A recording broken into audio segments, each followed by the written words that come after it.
Around the grounds, around the grounds, around the grounds in Christian education. Hey! Welcome back. I love this segment. I want to frame this with the following.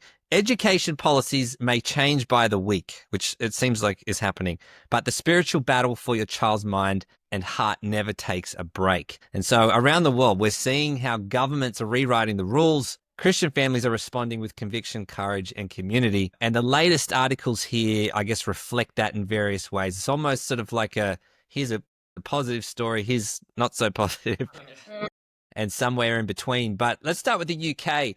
The UK is pushing a bill that requires parents to report all homeschool activity, including church, according to CBN News. And so they're basically, full registration of homeschooled children, which, to be fair, isn't that, that's in a lot of countries. But this idea of logging all extracurricular activities, including Sunday school, youth group, and church attendance, now it's make or well fiction again territory.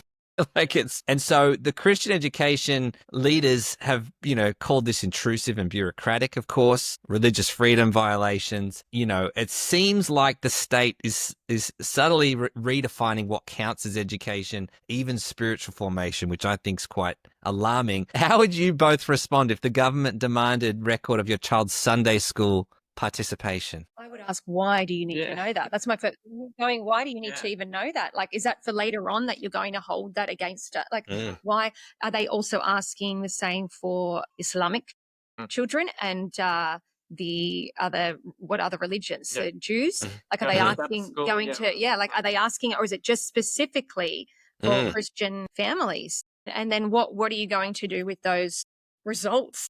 Where do they go? You know what it reminded me of was the COVID time where you had to log in for church attendance. What was that? Yeah. I'm like, we need to know, who's here. And that was sort of, okay, for those that have read Orwell, you know exactly what I'm talking about.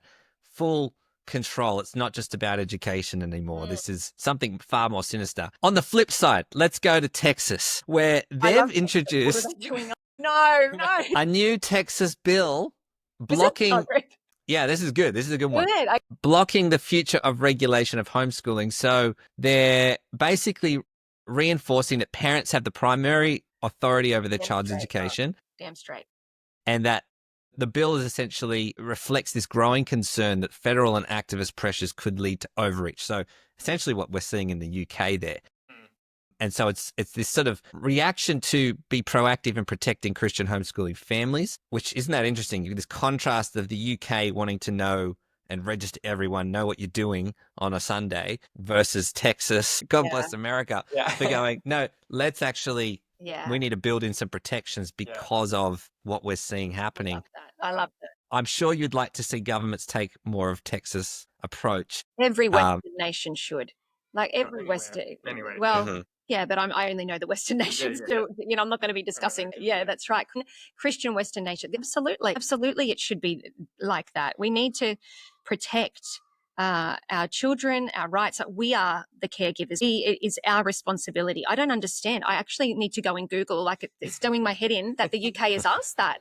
Like, this is why I don't do the news very well. Like, James is like, oh, no, you don't want to listen to that. You're going to cry. You're going to be very upset. And, I don't understand why the UK have asked that. But I've seen a lot of bad things that are coming out of my beloved UK. I love the UK so much. Australia as well. Oh, Australia with the laws with children and why do you need to know this? I don't understand. I don't understand. Sorry, guys. Yeah, No, I agree. I think Texas is drawing that line in the sand, which is saying discipleship belongs to families, not bureaucracies, right? Always has. And it's that foundational belief of who owns the kids. And a lot of people think the state does. That's a serious thing. Yeah.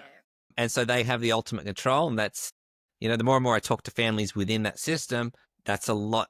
The things happening reflect that belief, which is, you only have to look up certain statements by, Democratic leaders in the US that say things to the effect of that, they're all our kids. And so I think that Texas in doing that is certainly setting a precedent that I hope follows across America and And globally. And globally with a little bit of a That miracle. would be wonderful. I mean, like, without going into it, we definitely have read some fine print of some rules and regulations within Australia that I looked at James during COVID, and I said, we need to get out of here from some of these rules and regulations. Hit me up, guys, if you want to know what they were.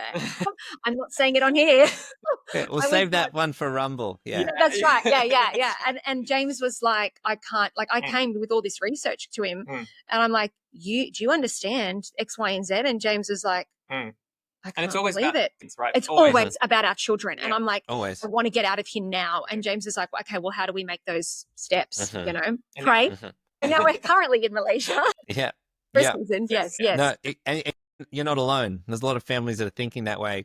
And on that note of Australia, but the last article here is from Queensland. This happened a little while back. I remember when it first happened, where the Queensland government was essentially wanting to propose legislation that would have homeschool families align with the national curriculum and submit detailed lesson plans, which essentially is what's already happening in Victoria and New South Wales. So it was almost like that response to be unified across all states was sort of thrown into legislation in Queensland. But the good thing was that after 23,000 plus signatures, 900 plus submissions, a lot of those clauses were removed from the bill, and Christian groups and families rallied together. And so it's so important. That was, I think, a really good sign, particularly for Queensland, that when families actually stand up and go, no, we don't agree with this, this is overreach and excessive, that you can actually have an impact and influence on these things, right? Yeah, your voice does matter, doesn't it? Your voice really does. Just one voice, no, start it. The seed, the ripple effect. Yes. And, and I think this is for everywhere, even in America, where, the states that are very much free and pro what we've been discussing, the win is not permanent really anywhere. And so that's why, like you said, we need to stay alert, aware of what's happening. You have a voice, and to use it, partner with different groups, or, it's not to become a sort of political activist in that space, but, where as citizens, we're encouraged to appeal to Caesar, like Paul did. That's a biblical truth. So those that think staying silent is probably their role, no, we are meant to use our voices in that space. Any way you can. Sometimes I just share things on my Instagram. Like I can say I'm just a mum. I don't really, I don't get out there and go advocate for things. But in the way that you live, people are watching what you post, what you like. Definitely. All adds up. Somebody's watching, somebody's going to ask you, tell me a bit more about that. What's that about?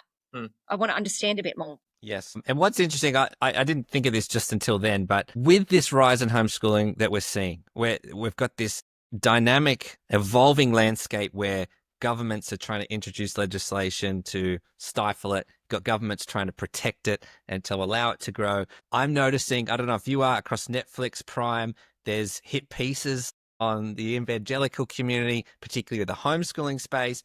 And, whilst they're bringing up things that are true and shocking and horrible, there certainly seems to be an attempt to smear the whole community with that same brush. And so there's certainly, I feel like, an intentional push to paint the evangelical homeschooling community as something that it's not.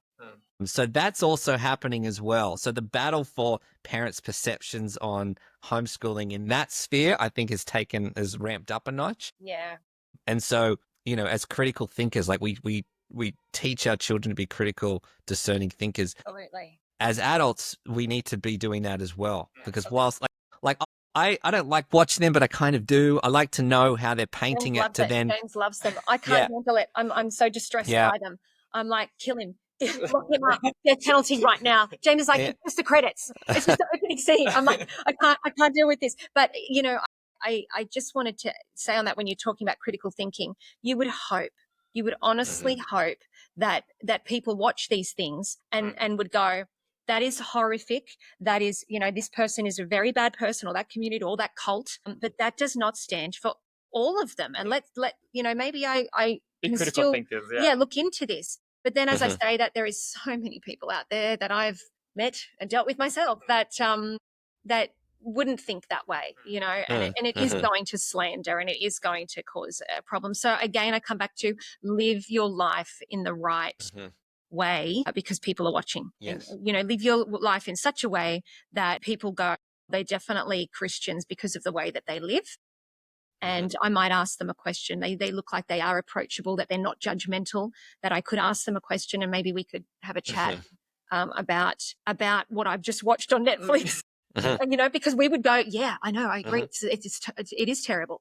Or how we get around. Have we met people like the people that you're saying in the Netflix shows that James loves watching? Like, have we come across people like that? So we can go, no, we haven't. We actually haven't. We've met crazy people because they're everywhere in school, in homeschooling, up the road. We've met them. We've certainly met them, but yeah, they are everywhere. And it's always like with that extreme on one side, you've got that on the other side, but they're not going to make a documentary necessarily about all of the other things happening on the left side of education. So we'll wrap it up with this. We've discussed across the globe that it's clear the battle for who forms the child's mind and heart is intensifying. If those articles not evidence enough, I don't know what is. But it's not just political, it's spiritual. And they point to this fundamental question that we'll finish on is, who is discipling your child? Is it Caesar? Is it Christ? It's one or the other, right? And so as a listener, you don't have to actually wait for permission to start discipling your children. The freedom exists now. Wherever you are, grab it. And if you're unsure where to start, reach out to myself, you guys. You don't have to look far to tap into some communities to just know what could be a good place to start. So that brings us to the end of episode 5. I just want to thank you both for joining us again, Jennifer, for sharing your insights. Yeah, pleasure. And who knows, we'll probably have you back on at some time in the future. That'd be fun. Thanks again. That'd be fun. Thanks, guys. Thank you. Excellent. Bye.